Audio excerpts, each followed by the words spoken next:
Hey fam! Welcome to my fashion diaries. On this platform, I hope to share a lot of my fashion journey, what I've been through, how I started, where I am, my mistakes, the good, the bad, the ugly, and, the future. Also, to help you not to be able to make some mistakes and to give you general information around fashion, something that will benefit you definitely. That is if you are a fashion lover. So, if you love fashion, I promise you, this is your homepage. Simply like and subscribe, and I'm sure that by the time you watch till the end of this video, you will be able to definitely share this to someone that needs it. Thank you so much. So please help me. Can we grow this community of fashion lovers, especially for plus size fashionistas like me? Like you can see, I'm not I'm not size 8 or 10. Yes. All right, so thank you so much. Today I have come to inform you on 5 mistakes you should not make as a fashion designer. Oh, by the way, did I introduce myself? My name is Tuvia. I'm a Nigerian fashion designer based in Qatar. Yes. Can we continue? Chincha chincha. Okay, don't mind me. I tend to laugh a lot. So basically, I'm here to tell you the 5 mistakes that you should not make as a fashion designer. I'm going to be looking so that I don't forget my points. Nay. Okay, first of all, I assume that by this point you might have gone to fashion school, or maybe you might have, learned the basics of sewing. Have you learned the basics of sewing? I hope you have.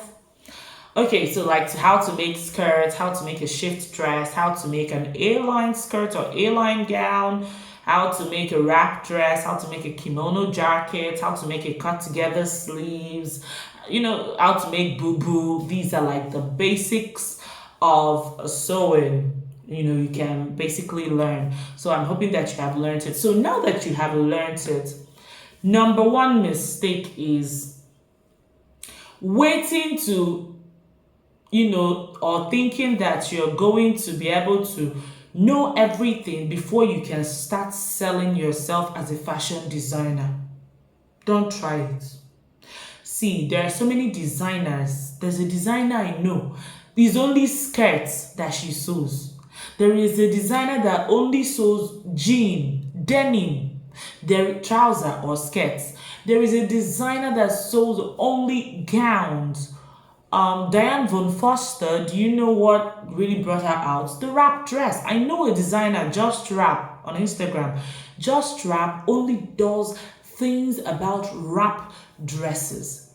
So waiting to be able to know how to sew skirts, trouser, denims, jackets, boo-boo, corsets, and the rest of it before you start selling yourself as a designer, that's a huge mistake. Because fashion is all about the more you practice, the better you become, right? So start as soon as you learn how to make skirts. That's usually a fashion 101. How to make skirts, pencil skirts or skirt blocks in pattern drafting. Once you learn, start practicing. The more you do it, the better you become. I think this is like a bonus. This is a bonus. I'm just giving you bonus. So let's start with the real number one mistake you should not make as a fashion designer. What? Thinking that family and friends will bring all their clothes to you so you can sew. What? See, don't even expect it.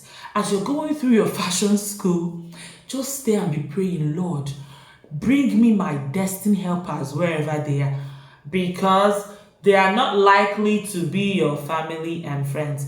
See, even if they come, they're likely to tell you, we're family now, you're my sister, so let's sew it for, this teeny tiny amount, shinkiri money.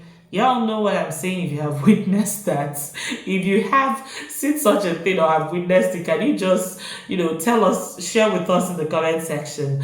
So, but in my own case, I'm very lucky to have, seriously, I'm very lucky to have siblings that really, really support me. Okay, so they just give me at the end, I'm just the one telling them, no, don't worry, because that's what I wanted.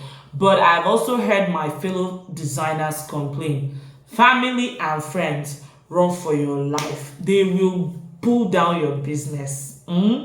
Some of them actually are there looking at you, waiting until when they see that, oh, like you're booming. Aha. But at the start stage, nah, they don't usually come. So please don't even make that mistake of expecting that they're the ones that will lift you up. Well, if they do, that's fine, but don't make that mistake. Number two, just because you have finished probably set up a fashion shop, or you bought fashion tools, a machine, and then you start taking clothes on credit. I hear me, tell by me.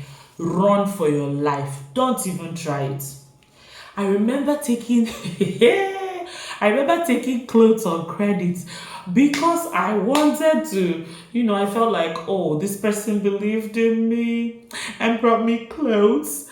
Let me just take it. This clothes spent more than 6 months in my hands, or rather in the small corner where I was sewing, like just occupying space for nothing. Guess what? I would even see the person would do like they don't actually remember that they have the clothes. And because you don't want to offend anybody, you'll be like, Auntie, please, I'm still here. Oh. I pick up my colleague and say, hey, my sister, don't worry, I'll come. Hey, I keep forgetting. Whoa. And the worst part is you bought the zipper with your money, you bought lining with your money. If they say they just give you quote and on credit, who's going to give you money to buy the lining, the zipper, the interface, the wording, anything you're going to use? If you use your money, that's not wise, right? So usually these people showed me walai. They showed me premium shady marks. I had to learn the tough way, and I'm like, see, if you don't drop 50% to 75%, I ain't going anywhere. I am doing nada for you, because what it means is that it's not important to you for me to, start designing your clothes. So please, my darling, don't even try it. I know you love the person, but tell them from onset, you have to drop 50% of the charge or whatever you have charged before you can start any form of work. And don't forget to give deadlines. Yes. Number 3, don't even make the mistake of not giving deadlines, because people will leave clothes there for ages. The clothes will be rock of ages in your space. Tell them deadlines, and deadlines, if they pass it at some point, it incurs cost. People don't like to hear that cost, most clients, right? But you have to do this with subtle wisdom. Don't just outrightly go and say no, you must pay me, and it becomes something of fight. It's with subtle wisdom. Okay, so number 4, when we talk about costing, charging, you need to be very careful. So currently in Nigeria, prices are just moving and going haywire. I don't know why, but I guess everything just starts from the price of petroleum in the country. So please don't make the mistake of undercharging. Things you should note before you tell the customer your final charge: the cost of what you're going to use to design the clothes and bring that design to reality. I mean, sew the clothes. Please make sure you do your market survey. See, a liquid Mikado can be 3,000 today. By the time you wake up tomorrow morning, it is 3,005. So always add like 10% to 20% of what the market's value is, just in case. Because if it happens tomorrow, the customer is not going to, how do you call and say, please add more 5,000? add more 3,000, they will see like you're not serious with your business. Keep that in mind, please.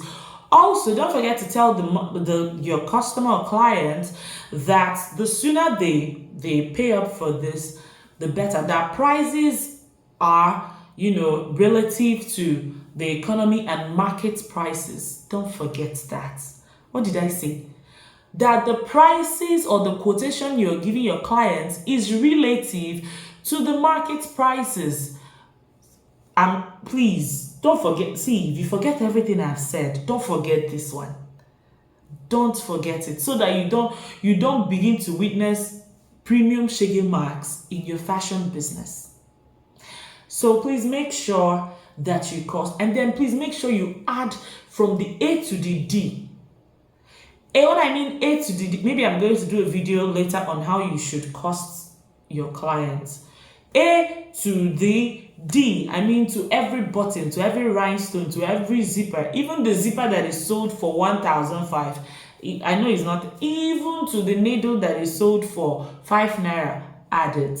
And even after adding, please also add like 30%, if not to 50% on your costs. So I don't want this. This video is already too long. I hope that you're getting what I'm saying. Please be careful when you're costing and take this to heart. The next point here is, don't make the mistake of not having the proof of the requirements or the request of your client. If the client says you should sort of shoulder, put sequin on, or put sequin somewhere, do hoops and loops. See, whatever thing that your designer, the designer and your client, you're saying, please, you have different social media platform. WhatsApp is the one I know that most Nigerians use. Go to WhatsApp. What I do is I go to WhatsApp, I get the image. Oh, you want this style? Okay. So that is in a case where I have to replicate someone else's style. But if it's original from me, even at that, I do my sketches, I pin the clothing to it, I put down the details, I snap, I screenshot, I do the quotation, I ask you, do you agree? Everything I send it on WhatsApp to avoid stories that touch the heart. Always have the proof. See, I know of a soul group I'm in, and the lady just came, she was crying. That what she agreed with her clients, at last she came and said no, it wasn't that, and she had to do a big massive refund. You don't want to find yourself in that situation. In my situation, I've been so lucky. God has been so good to me. I usually don't have like see, there are clients I usually don't have all those kind of stubborn stony hearts clients that will want to take you out of business or that want to barb your hair good. I'm so lucky. But I'm just telling you, don't make that mistake. Always have your proof. The last but not the least is, please don't make the mistake of reducing costs for anybody. It is you first. You have to remember you're running a business. See, I remember I had a friend that when I was so afraid to tell the friend like how much I was charging, my girlfriend was telling me, Tuvia, won't you just open your mouth and talk? What's all this now? I was saying, no, I don't think she can afford it. She's my friend. Do you know, at the end of the day, what I even charged, I ended up adding my own money to make the clothes for my friend. It didn't stop there. Last, when there was another shebi, of corsetry, this happened like how many years back? There was an shebi of like big laces, and lo and behold, though, in fact, let me tell you, I think I charged the person. I was like, oh, that's my friend, and Ankara. I was like, okay, let me charge, just anyhow. Once I buy lining, I can do it for my friend now. So I charged the person, I think it was like 5,000 or 6,000. Lo and behold, when it was time for a shoebi of other things with bigger laces, all these laces of like, say, per yard, 5,000 back then, it's like 5 years ago or so. She went, bought it, and gave it to another designer. And Kema was telling me that she paid 35,000 naira. Can you imagine how I felt? So please, you're not in anybody's purse. You don't know, people will not, people that have money will not come and tell you I have money. People that don't have will still not come and tell you I don't have. If you know what is good for you, charge your labor. See, do your costing right, irrespective of family or friends. Do your costings right and don't reduce costs. Don't even start with that discount thing. I don't care if someone is coming to you for the first time. Make sure that you at least have nothing less than 40% profit. Yeah, that's true. I used to do before. No, I cannot. Hey, boo boo is simple now. How will I sell boo boo for like 10,000, like the simplest of the simplest, 10,000 naira? And I'm like, hey, no. Now I was telling my girlfriend. By the time my eyes opened, and you see, let me tell you, by the time my eyes opened, I realized I was making loss. What of my labor? If I sold boo boo for 5,000 naira now, what's the labor? Where is my labor charge? 2,000 naira. Kenny, how? As a designer, is that how much I spent in some fashion schools and courses that I've gone through? The labor, the oil in your machine, the ways and see, you have to. And guess what? By the time I truly sat down to take a look at what my business and some of my losses, I amended everything. And that was the year that God opened door for me and I started receiving international clients. Yeah, true. International clients. You heard me, baby.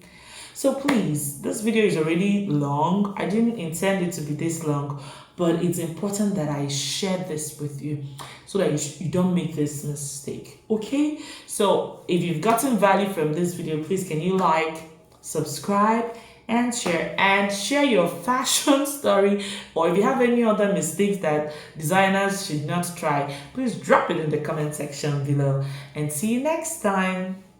Bye.